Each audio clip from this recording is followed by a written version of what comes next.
Hi everyone, welcome to the new lecture of Abhyas series, जहां पर आज हम इंडियन पॉलिटी कंपोनेंट के 10 मोस्ट इंपॉर्टेंट एमसीक्यूज को कवर करने वाले हैं। ये एक बहुत ही इंपॉर्टेंट सीरीज है उन बच्चों के लिए जो कि ईपीएफओ, एपीएफसी या फिर ईयू एग्जाम की तैयारी कर रहे हैं। क्योंकि दोस्तों आप लोग मुझसे बेहतर जानते हैं कि सिर्फ सिलेबस कवर करने से एग्जाम्स में सिलेक्शन इंश्योर नहीं होती है।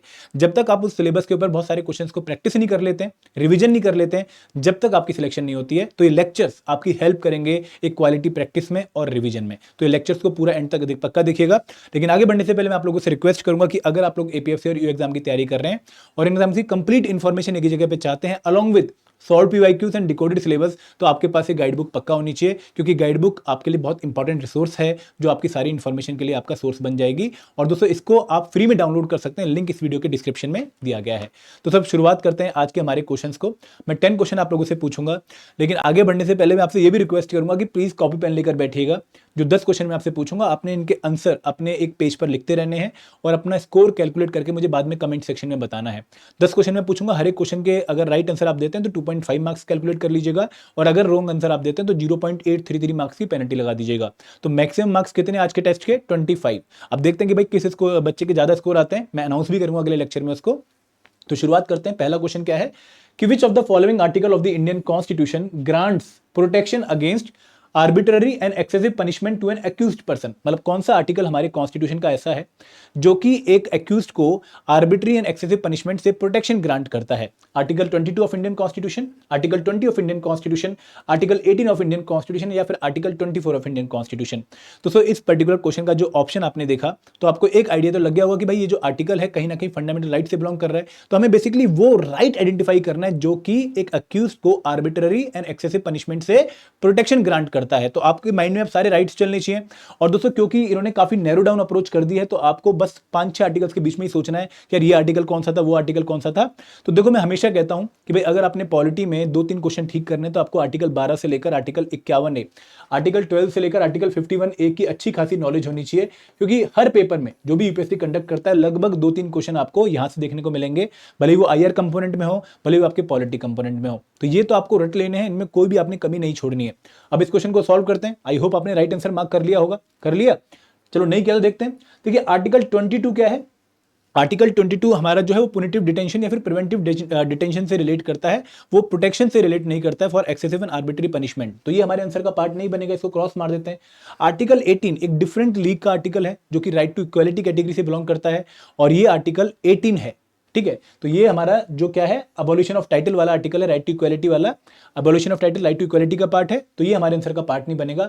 आर्टिकल 24 जो है चाइल्ड प्रोटेक्शन के लिए है, तो अगेन ये भी हमारे आंसर का पार्ट नहीं बनेगा। तो जब आपने बहुत सारे आर्टिकल्स को एलिमिनेट करना शुरू किया तो आपने पाया कि भाई आर्टिकल 20 हमारे कॉन्स्टिट्यूशन का ऐसा है जो कि एक्सेसिव एंड आर्बिट्री पनिशमेंट से हमें एक्यूज्ड को जो प्रोटेक्शन ग्रांट करता है। आई होप आपने भी यही आंसर दिया होगा, आर्टिकल बी।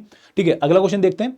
अगला क्वेश्चन क्या है, देखिए बहुत इंपॉर्टेंट क्वेश्चन है ये, काफी इंपॉर्टेंट टॉपिक है क्योंकि अगेन फंडामेंटल राइट्स से हम 2-3 क्वेश्चन कवर करेंगे यहाँ पर कि which among the following rights come under the category of right to equality in the Indian constitution. यहाँ पर आपको 4 डिफरेंट राइट दिए हैं, आपको बताना है कि भाई इन 4 राइट में से कौन से राइट्स जो हैं वो आर्टिकल जो राइट टू इक्वालिटी वाली कैटेगरी का पार्ट है। हमारे जब आप फंडामेंटल राइट्स को स्टडी करते हैं कॉन्स्टिट्यूशन के, तो आप देखते हैं कि वहां पे 6 कैटेगरी ऑफ राइट्स हैं। राइट टू इक्वालिटी भी एक कैटेगरी है, तो आपको बताना है कि भाई कौन कौन से राइट्स इनमें ऐसे हैं जो कि राइट टू इक्वालिटी कैटेगरी का पार्ट है। कौन कौन से राइट्स दिए गए हैं? Prohibition of discrimination on the ground of religion, okay. Equality of opportunity in the matters of public employment, okay. Prohibition of traffic in human beings, okay.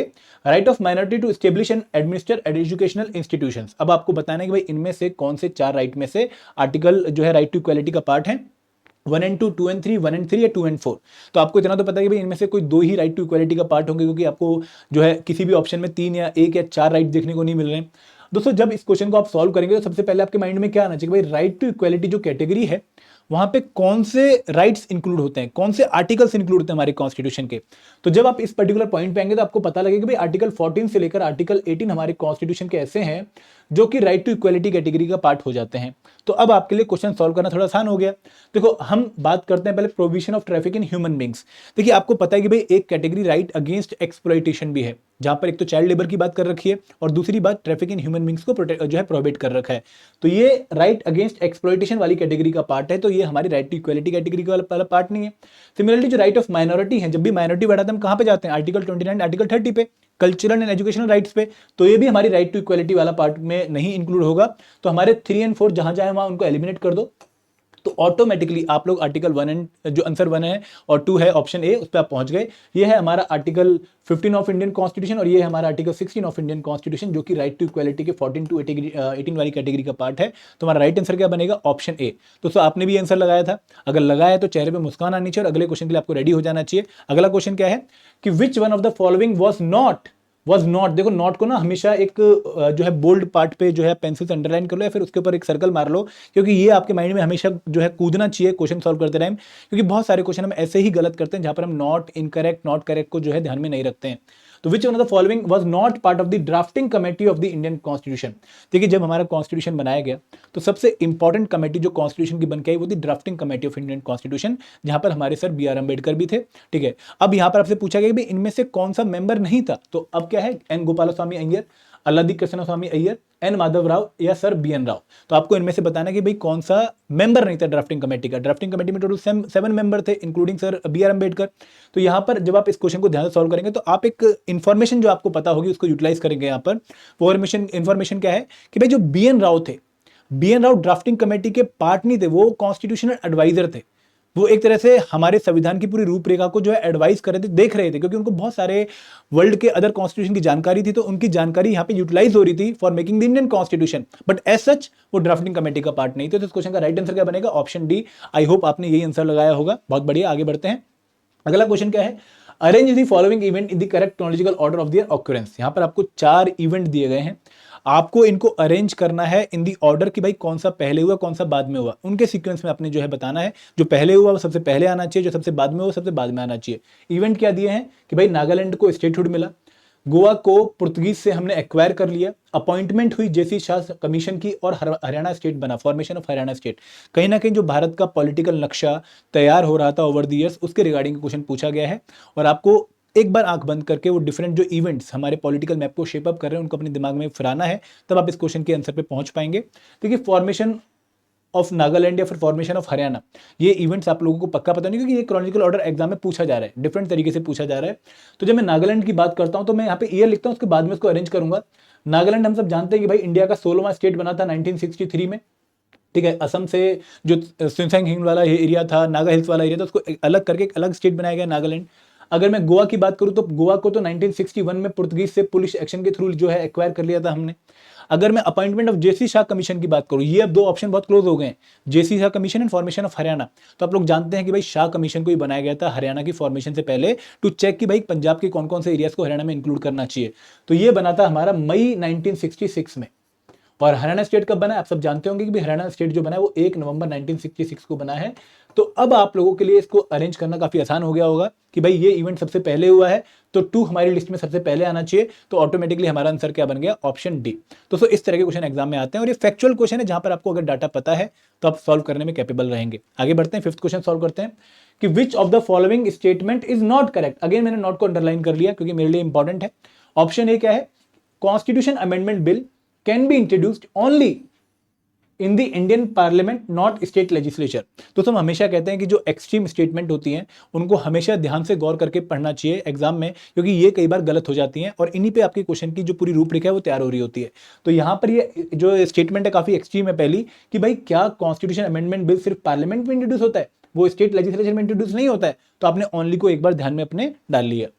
There is no provision of joint sitting to resolve deadlock over constitution amendment bill, कि भाई अगर constitution amendment bill पे राज्यसभा और लोकसभा के बीच में तकरार होती है तो इस केस में यहाँ पर कोई जॉइंट सिटिंग नहीं होगी, दोनों हाउस एक साथ नहीं बैठेंगे। ठीक है, प्रेसिडेंट साहब जॉइंट सिटिंग को नहीं बुला सकते। इंडियन प्रेसिडेंट मस्ट गिव, अब मस्ट वर्ड भी एक एक्सट्रीम वर्ड है, must give his assent to the constitution amendment bill, कि भाई अगर लोकसभा और राज्यसभा ने कॉन्स्टिट्यूशन अमेंडमेंट बिल को पास कर दिया है और जब वो राष्ट्रपति के पास जाएगा तो राष्ट्रपति को अपनी एसेंट देनी ही होगी, वो ना विदहोल्ड कर सकते हैं ना एसेंट देने से मना कर सकते हैं। Constitution Amendment Bill amending federal provision must be passed by half of the state legislature by special majority। अब दोस्तों ये चारों ही स्टेटमेंट काफी क्रिटिकल हैं और आप लोगों को इसके लिए कॉन्स्टिट्यूशन अमेंडमेंट बिल का पूरा प्रोसीजर टिप्स में होना चाहिए। तो हम 1 बाय 1 चीजों को कवर करते हैं। देखिए कॉन्स्टिट्यूशन अमेंडमेंट बिल जो है वो सिर्फ पार्लियामेंट में इंट्रोड्यूस हो सकता है, वो स्टेट लेजिस्लेचर में इंट्रोड्यूस नहीं हो सकता, ये इसकी कंडीशन है। तो पहली स्टेटमेंट हमारी करेक्ट स्टेटमेंट है। दोस्तों ये जो पर्टिकुलर बिल है कॉन्स्टिट्यूशन अमेंडमेंट बिल, ये लोकसभा या राज्यसभा किसी भी हाउस में आप इंट्रोड्यूस कर सकते हैं। बट अगर इन दोनों हाउस के बीच में बिल को लेकर कोई तकरार होती है, कोई डिसएग्रीमेंट होता है, तो उस केस में कोई जॉइंट सिटिंग नहीं होने वाली। जॉइंट सिटिंग का प्रोविजन कॉन्स्टिट्यूशन अमेंडमेंट बिल के केस में नहीं है। ठीक है, तो ये जो है स्टेटमेंट भी गलत हो गई। आपको अपने माइंड में एक और बात याद रखनी है कि ऐसा कौन सा और बिल है, फाइनेंस बिल, मनी बिल या फिर ऑर्डिनरी बिल, जिसके केस में जॉइंट सिटिंग नहीं होती है। वो आप एक बार अपने एंड पे चेक करिएगा, क्योंकि वो भी एक इंपॉर्टेंट क्वेश्चन बन सकता है एग्जाम में। इंडियन प्रेसिडेंट मस्ट, ये बिल्कुल सही बात है कि भाई इंडियन प्रेसिडेंट को स्टेटमेंट जो कॉन्स्टिट्यूशन अमेंडमेंट बिल है उसको जो है परमिशन देनी ही पड़ेगी। तो ये स्टेटमेंट भी बिल्कुल सही है, गलत नहीं है। अब स्टेटमेंट गलत कौन सी, ऑप्शन डी क्यों गलत है दोस्तों? क्योंकि यहां पर स्पेशल वर्ड लिख दे, क्योंकि स्टेट लेजिस्लेचर को ये बिल सिंपल मेजोरिटी से पास करना होता है, ना कि स्पेशल मेजोरिटी से। इसलिए यहां पर इस वर्ड में आप लोगों से गलती करवाने की कोशिश करी गई है। तो राइट आंसर क्या है? Option D. आगे बढ़ते हैं, क्वेश्चन नंबर 6 सॉल्व करते हैं। With reference to fundamental duties of the citizens of India which of the following statement is not correct. Again देखो, आपको नोट पे मैं खेलने के लिए मजबूर कर रहा हूं। आपको ध्यान रखना कि भाई आपसे करेक्ट स्टेटमेंट नहीं पूछी, आपसे इनकरेक्ट स्टेटमेंट पूछिए, नॉट करेक्ट स्टेटमेंट पूछिए। कि article 51A under part 4 of the Indian constitution contains 11 fundamental duties. Article 51A under part 4 of the Indian constitution contains 11 fundamental duty. तो ये फैक्चुअल डाटा को एक बार अंडरलाइन कर लीजिए। यहां पर आपसे गलती करवाने की कोशिश की जा रही है। They are non justiciable in nature, कि भाई अगर कोई फंडामेंटल ड्यूटी नहीं मानता तो आप सुप्रीम कोर्ट नहीं आ सकते, हाई कोर्ट नहीं आ सकते, भाई इसको बोलो कि फंडामेंटल ड्यूटी माने। This duties were included based on the recommendation of Swaran Singh committee. ठीक है, they are confined only to Indian citizens not the foreigner. देखिए, अगर आप फंडामेंटल ड्यूटीज के बारे में जानते हैं तो आपको पता है कि भाई हमारे ओरिजिनल कॉन्स्टिट्यूशन का पार्ट नहीं थी, इनको बाद में 1976 में ऐड किया गया based on the recommendation of Swaran Singh committee. तो यहां पर ये स्टेटमेंट एकदम करेक्ट है। और ये फंडामेंटल ड्यूटीज किसके लिए? भारतीय नागरिक के लिए, भारत के सिटीजन के लिए, ना कि फॉरनर के लिए। तो ये स्टेटमेंट भी करेक्ट है। They are non justiciable nature, बिल्कुल सही बात है कि भाई इनको जस्टिसेबल नहीं बनाया गया है। तो ये स्टेटमेंट भी करेक्ट है। अब स्टेटमेंट गलत कौन सी? Option A. और क्यों गलत है? क्योंकि हमारे कॉन्स्टिट्यूशन में 10 फंडामेंटल ड्यूटी है, ना कि 11 फंडामेंटल ड्यूटी। तो राइट आंसर क्या आएगा? Option A. ठीक है, आगे बढ़े। दूसरा बात है क्वेश्चन नंबर 7 पे, the parliament can make any law, sorry यहां पे स्टेटमेंट इसलिए गलत है क्योंकि ये तो सही है, part 4A of the Indian constitution है, ना कि 10। ठीक है, ये आपको ध्यान रखना कि part 4A of the Indian constitution है फंडामेंटल ड्यूटीज, क्योंकि बाद में ऐड किया गया। पार्ट 4 जो है डीपीएसपी है, पार्ट 3 हमारे फंडामेंटल राइट्स हैं। आगे बढ़े। अब बात करते हैं क्वेश्चन नंबर 7 की, the parliament can make law for whole और any part of the India for implementing international treaty. आपसे क्वेश्चन पूछा गया है कि जो इंडियन पार्लियामेंट है, अगर उसे किसी इंटरनेशनल ट्रीटी को इंप्लीमेंट करना होगा, the parliament can make any law for the whole और any part of India for implementing international treaty with, किसकी कंसेंट लेनी पड़ेगी? With the consent of all the state, सभी स्टेट्स की कंसेंट लेनी पड़ेगी इंटरनेशनल ट्रीटीज को जो है इंप्लीमेंट करने के लिए, या फिर मेजोरिटी ऑफ द स्टेट्स की जो है कंसेंट लेनी पड़ेगी, या फिर जो स्टेट्स जहां पर इंटरनेशनल ट्रीटी से अफेक्ट पड़ रहा होगा उनकी कंसेंट लेनी पड़ेगी, या फिर किसी भी स्टेट की कंसेंट नहीं लेनी पड़ेगी। दोस्तों सेंटर स्टेट रिलेशन का पार्ट है, और आप लोगों ने यहाँ पे समझना है कि जब भी हम किसी इंटरनेशनल ट्रीटी को इंप्लीमेंट करते हुए देखेंगे बाय पार्लियामेंट, तो इस इंटरनेशनल ट्रीटी को इंप्लीमेंट करते हुए पार्लियामेंट को किसी भी स्टेट की कंसेंट लेने की जरूरत नहीं है, ऐसा हमारे कॉन्स्टिट्यूशन में मेंशन कर रखा है। तो option D is the right answer. आगे बढ़ते हैं, क्वेश्चन नंबर 8। तो ये क्वेश्चन 2015 के एपीएससी एग्जाम में पूछा गया है, और मैं बहुत बार बच्चों को इस क्वेश्चन के बारे में जिक्र भी कर चुका हूं। तो ये क्वेश्चन आप लोगों का गलत नहीं होना चाहिए कि if the prime minister of India is a member of Rajya Sabha, अगर हमारे प्रधानमंत्री राज्यसभा के मेंबर हैं, he can make statement only in the Rajya Sabha, मतलब वो लोकसभा में स्टेटमेंट नहीं दे सकते, सिर्फ राज्यसभा में स्टेटमेंट दे पाएंगे। He has to become a member of Lok Sabha within 6 month, मतलब राज्यसभा के मेंबर है तो उससे उनकी पीएमशिप खतरे में है, उनको 6 महीने के अंदर लोकसभा का मेंबर बनना पड़ेगा, तभी वो पीएम पोस्ट पे कंटिन्यू कर सकते हैं। He will not be able to speak on the budget in the Lok Sabha, वो बजट के ऊपर लोकसभा में बोल नहीं पाएंगे क्योंकि वो राज्यसभा के मेंबर हैं। He will not be able to vote in favour in the event of no confidence motion. देखो ये क्वेश्चन जब यूपीएससी पूछता है तो यहाँ पर कोई बुक ऐसी नहीं जो इस पर्टिकुलर टॉपिक को कवर कर रही हो, लेकिन सिमिलर कंसेप्ट कवर किया गया कि भाई यहाँ पर एक बात आपने याद रखनी है कि जो एमपी या जो एमएलए जिस हाउस से बिलोंग करता है, जिस हाउस से बिलोंग रखता है, उसी हाउस में वो वोट डाल सकता है, किसी और हाउस में आके वो वोट नहीं डाल सकता। तो जब नो कॉन्फिडेंस मोशन लोकसभा में चल रहा होगा तो उस केस में राज्यसभा के क्योंकि ये मेंबर हैं वो लोकसभा में वोट नहीं डाल सकते। तो ये आंसर जो है डी आंसर हमारा जो है ऑप्शन बनेगा, और कोई स्टेटमेंट जहां पर जो है हमारे आंसर का पार्ट नहीं बनेगी। और दोस्तों आई होप इस क्वेश्चन के आंसर पे आप पहुंच गए होंगे। अगला क्वेश्चन सॉल्व करते हैं, 9th question. Which one of the following form the basis promise for developing the Indian constitution, मतलब हमारा कॉन्स्टिट्यूशन जो 1947 से लेकर 1950 के बीच में हमने बनाया है, उसकी बेडरॉक कौन सी है, उसकी फाउंडेशन कौन सा एक्ट है, government of India act of 1935 या फिर यूएस कॉन्स्टिट्यूशन या फिर ब्रिटिश कॉन्स्टिट्यूशन या फिर यूएन चार्टर, किसको बेस मान के, किसके ऊपर लेयरिंग करके, किसको एक आधार मान के अपने कॉन्स्टिट्यूशन बना है, आपको इसका आंसर मुझे देना है। और दोस्तों इस क्वेश्चन का राइट आंसर आप लोग सभी जानते होंगे मुझे लगता है, यह है government of India act of 1935, जो कि ब्रिटिश के दौरान, ब्रिटिश गवर्नमेंट के दौरान आया गया सबसे बड़ा एक्ट था इंडियन सॉइल पे, ठीक है। तो राइट आंसर क्या है, ऑप्शन है। अब एक लास्ट क्वेश्चन है आप लोगों के लिए जो कि होमवर्क है कि which among the following is not correct about the government of India act of 1919, 1919 के रिगार्डिंग कौन सी स्टेटमेंट करेक्ट नहीं है। It introduce bicameralism for the first time in India, it introduce dyarchy in the provinces, it provide for the first time entry of an Indian into the viceroy executive council, it created a new office of the high commissioner for India in London. आपको comment section में अपने overall score के साथ 25 में से आपका क्या score है वो भी बताना है और इस क्वेश्चन का आंसर मुझे शेयर करना है। तो दोस्तों आई होप आपको मजा आया होगा। तो ऐसे ही क्वेश्चन हमने अपने कोर्सेज में भी कवर किए हैं। हमारे जो कोर्सेज, हमने 3 डिफरेंट कोर्स आपके लिए लॉन्च किए, मास्टर कोर्स जहां पर हम आपको कंप्रेहेंसिवली सारे कंपोनेंट्स को कवर करवा रहे हैं with the help of notes, with the help of videos, with the help of the quizzes, chapter wise quizzes, then full length mocks भी वहाँ पर, और वहाँ पे वीकली मेंटर टॉक सेशन भी है, तो आप उसमें पार्टिसिपेट कर सकते हैं अगर आप बिगिनर हैं, आप कंप्लीट सॉल्यूशन एक ही जगह पे चाहते हैं। तो सेकंड कोर्स है टेस्ट सीरीज प्लस, जो उन बच्चों के जो यूपीएससी वाले हैं जिन्होंने पॉलिटी हिस्ट्री ऑलरेडी प्रिपेयर कर लिया, उनके सिर्फ प्रैक्टिस एमसीक्यूज चाहिए, लेकिन स्पेशल कंपोनेंट जो ईपीएफ में था उन्होंने प्रिपेयर नहीं किया, तो वो उस कोर्स में, स्पेशल सब्जेक्ट कोर्स में एनरोल कर सकते हैं।